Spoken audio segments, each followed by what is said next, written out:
Electron affinity होती क्या है? जैसा कि हम जानते हैं कि आयनन ऊर्जा किसी परमाणु की धनायन बनने की प्रवृत्ति का माप है। ठीक है, हमने आयनन ऊर्जा में ये पढ़ा था। उसी प्रकार से इलेक्ट्रॉन बंधुता किसी गैसीय परमाणु के ऋणायन बनाने की प्रवृत्ति का माप होती है।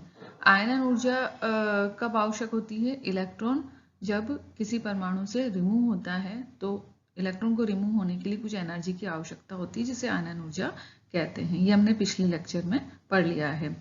इलेक्ट्रॉन बंधुता जस्ट इसके विपरीत होती है।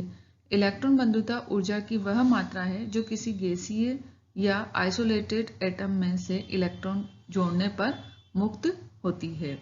इसे हम निम्न प्रकार व्यक्त कर सकते हैं। यहाँ पर देखिए, इसे शो किया गया है। X एक एटम है जो कि गैसीय स्टेट में है, G लिखा हुआ है। इसमें एक इलेक्ट्रॉन जोड़ने पर एनर्जी रिलीज होती है। इसे हम डेल्टा HeA से डिनोट करते हैं, जो कि इलेक्ट्रॉन बंधुता ऊर्जा है, इलेक्ट्रॉन एफिनिटी एनर्जी है। जिस प्रकार क्रमवार इलेक्ट्रॉन निकालने पर प्रथम, द्वितीय आदि आयनन ऊर्जा होती है, उसी प्रकार 1, 2, 3 इलेक्ट्रॉन जुड़ने पर जो ऊर्जा मुक्त होती है वो फर्स्ट, सेकंड और थर्ड इलेक्ट्रॉन बंधुता या इलेक्ट्रॉन एफिनिटी होती है। यहाँ पर ध्यान देने योग्य बात है कि प्रथम इलेक्ट्रॉन बंधुता डेल्टा HeA1 हमेशा नेगेटिव होती है, यानी कि जो पहला इलेक्ट्रॉन है उसको जोड़ने पर ऊर्जा मुक्त होगी, जबकि सेकंड और थर्ड इलेक्ट्रॉन बंधुता जो है वो पॉजिटिव होगी। क्यों? क्योंकि द्वितीय व तृतीय इलेक्ट्रॉन जोड़ने पर ऊर्जा का अवशोषण होता है, ऊर्जा एब्जॉर्ब होती है। क्योंकि प्रथम इलेक्ट्रॉन उदासीन परमाणु से जुड़ता है, जबकि द्वितीय और तृतीय इलेक्ट्रॉन एक ऋणायन से जुड़ते हैं। यही कारण है कि जो फर्स्ट इलेक्ट्रॉन एफिनिटी एनर्जी होती है वो नेगेटिव होती है और बाकी की जो होती है सेकंड, थर्ड, वो पॉजिटिव होती है। अतः ऋणायन व इलेक्ट्रॉन के मध्य प्रतिकर्षण के कारण हमें अतिरिक्त ऊर्जा देनी पड़ती है। यहाँ पर एक एग्जाम्पल दिया हुआ है, जैसे कि ऑक्सीजन के प्रथम इलेक्ट्रॉन ग्रहण करने पर, मीन्स ऑक्सीजन में जब पहला इलेक्ट्रॉन जुड़ता है तो एक 141.1 किलो जूल पर मोल ऊर्जा निकलती है।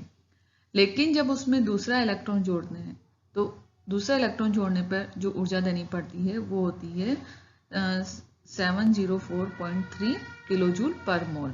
अतः टोटल जो एनर्जी हुई वो कितनी हुई? 563.2 किलो जूल पर मोल ऊर्जा ऑक्सीजन में 2 इलेक्ट्रॉन जोड़ने पर देनी पड़ी, या उससे O2 माइनस बनाने के लिए आवश्यक ऊर्जा की कुल मात्रा 563.2 किलो जूल हुई। परंपरागत तौर पर इलेक्ट्रॉन बंधुता किसी परमाणु के संयोजकता कक्ष में इलेक्ट्रॉन के जुड़ने पर निकलने वाली ऊर्जा है। मीन्स किसी भी एटम के आउटर मोस्ट शेल में कोई इलेक्ट्रॉन जुड़ता है तो एनर्जी रिलीज होती है, और वो एनर्जी जो है वो इलेक्ट्रॉन एफिनिटी या इलेक्ट्रॉन बंधुता कहलाती है। अतः ऊष्मागतिकी के अनुसार थर्मोडायनेमिकली जो है ऋणात्मक चिन्ह इलेक्ट्रॉन बंधुता के लिए होना चाहिए, परंतु ऐसा नहीं होता है। इलेक्ट्रॉन बंधुता के लिए धनात्मक मान भी प्राप्त होते हैं।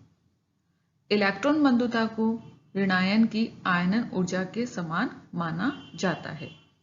यहाँ पर ये जो इक्वेशन दी गई है इससे हम समझ सकते हैं, X जो है वो एक एटम है, इसमें अगर एक इलेक्ट्रॉन जुड़ता है तो ये एनायन में कन्वर्ट होता है, और जो एनर्जी मुक्त होती है उसको हम डेल्टा H1 से डिनोट करते हैं, या डेल्टा HeA भी लिख सकते हैं। EA का यहाँ पर मतलब है इलेक्ट्रॉन एफिनिटी। अब ये जो X माइनस है जो एनायन बना है, इसमें एक और इलेक्ट्रॉन को अगर हम जोड़ते हैं तो जो एनर्जी मुक्त होती है उसे हम डेल्टा H2 से डिनोट करते हैं, जो कि द्वितीय इलेक्ट्रॉन बंधुता एनर्जी होती है। ये होती है delta H2 equal to delta HIE, यानी कि जो आयनन ऊर्जा है उसके बराबर, तथा delta H1 equal to minus delta H2, हम इसको इस तरह से भी लिख सकते हैं। इसकी इकाई इलेक्ट्रॉन वोल्ट पर एटम या किलो जूल पर मोल या किलो कैलोरी पर मोल होती है। इलेक्ट्रॉन बंधुता का निर्धारण बॉर्न हैबर साइकिल द्वारा किया जाता है।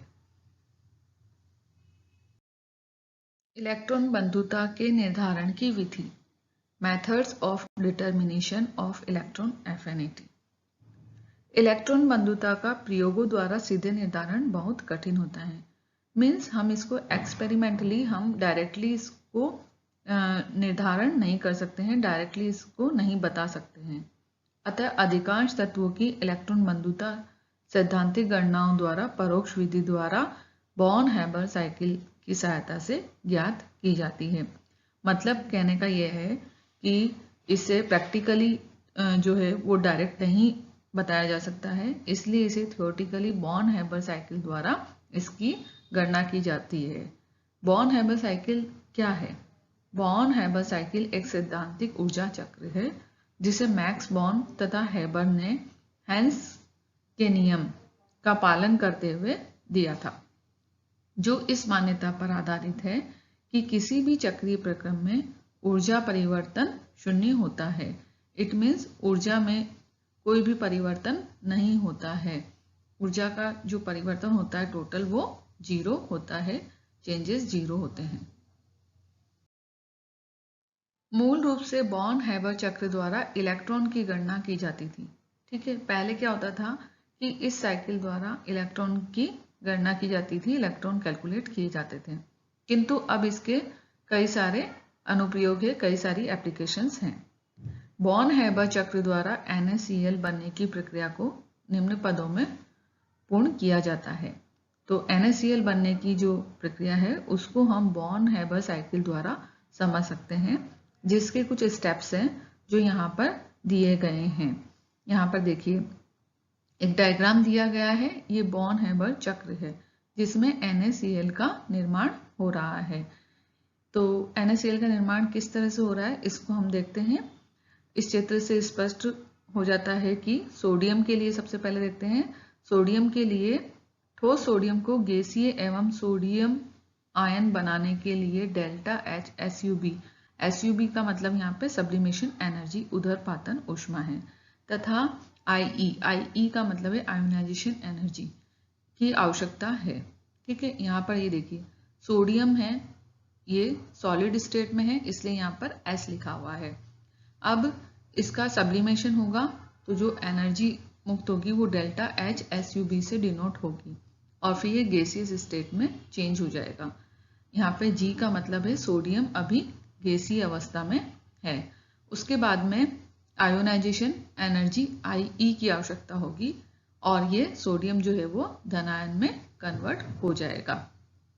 अब क्लोरीन के लिए हम देखते हैं, तो क्लोरीन के लिए क्लोरीन अणु को, क्लोरीन परमाणु तथा क्लोराइड आयन बनने के लिए delta H DISS means dissociation energy, वियोजन ऊर्जा है, तथा EA इलेक्ट्रॉन बंधुता, इलेक्ट्रॉन एफिनिटी की आवश्यकता होती है।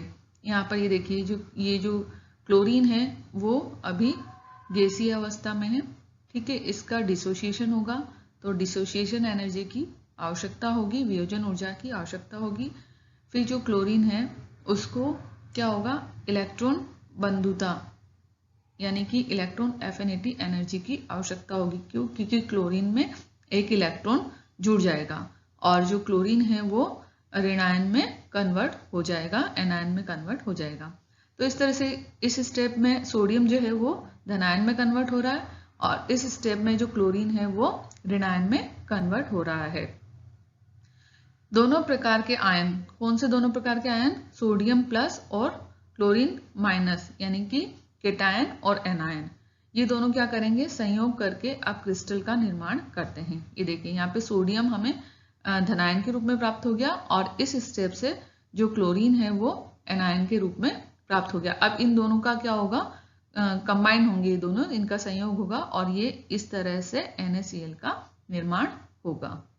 U जालक ऊर्जा है जो कि NaCl के क्रिस्टल, जब NaCl मिलकर के क्रिस्टल का निर्माण करते हैं तो वो निकलती है, ऊर्जा निकलती है, जिसे हम जालक ऊर्जा कहते हैं और इसे U से डिनोट करते हैं। प्रायोगिक तौर पर सोडियम क्लोराइड के निर्माण से डेल्टा HF यानी कि संभवन ऊर्जा का ज्ञान होता है।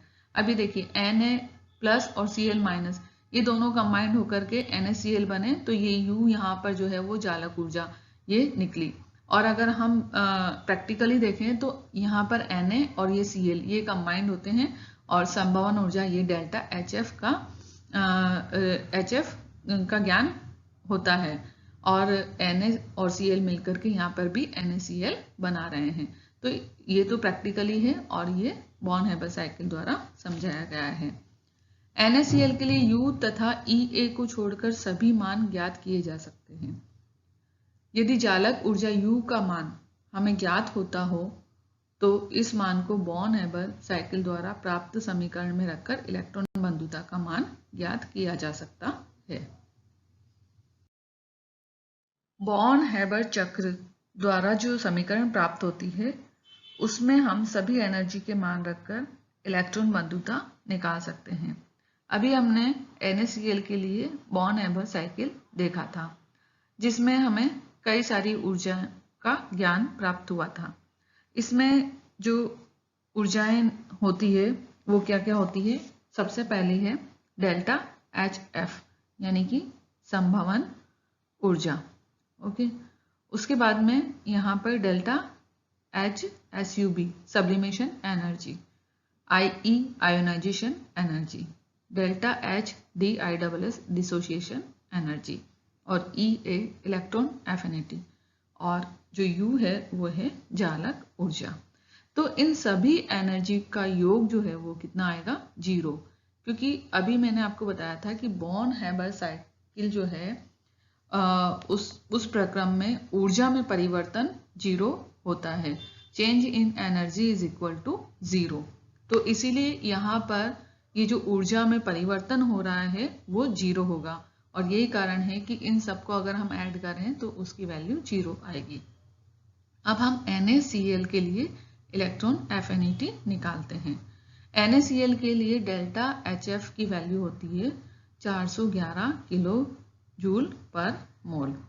इसी तरह से डेल्टा HSUB यानी कि सब्लिमेशन एनर्जी की वैल्यू होती है 108 किलो जूल पर मोल।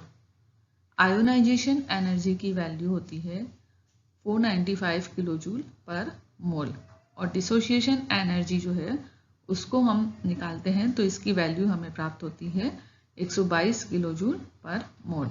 और जालक ऊर्जा की जो वैल्यू है वो है -788 किलो जूल पर मोल। तो इस तरह से हमारे पास में delta HF, delta H sublimation energy, ionisation energy, dissociation energy और जालक ऊर्जा, इन सब की वैल्यू हमें ज्ञात है। तो हम इस वाले समीकरण में इन सब की वैल्यू रख करके इलेक्ट्रॉन एफिनिटी निकाल सकते हैं।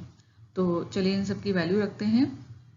तो EA हमें ज्ञात करना है, तो EA equal to 411 plus 108 plus 495 plus 122 और ये जालक ऊर्जा माइनस में इसलिए हमने यहाँ पे माइनस लिखा है -788। ठीक है, तो इसको सॉल्व करने पर हमारे पास में जो इलेक्ट्रॉन एफिनिटी की वैल्यू आएगी वो होगी 349 किलो जूल पर मोल।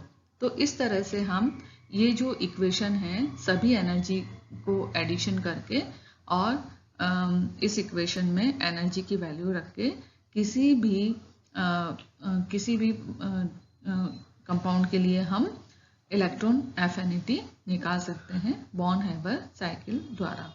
तो जो इलेक्ट्रॉन बंधुता है उसके निर्धारण की ये एक विधि थी बॉर्न-हैबर साइकिल कि किस तरह से हम इलेक्ट्रॉन बंधुता निकाल सकते हैं बॉर्न-हैबर साइकिल द्वारा।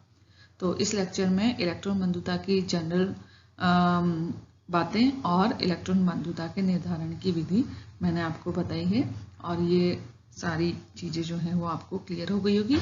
नेक्स्ट लेक्चर में हम इलेक्ट्रॉन बंधुता को प्रभावित करने वाले कारक और इलेक्ट्रॉन बंधुता के पीरियोडिक प्रॉपर्टी में ट्रेंड्स क्या होते हैं, किस तरह से उसमें वेरिएशन होते हैं, इन सब के बारे में पढ़ेंगे। Thank you.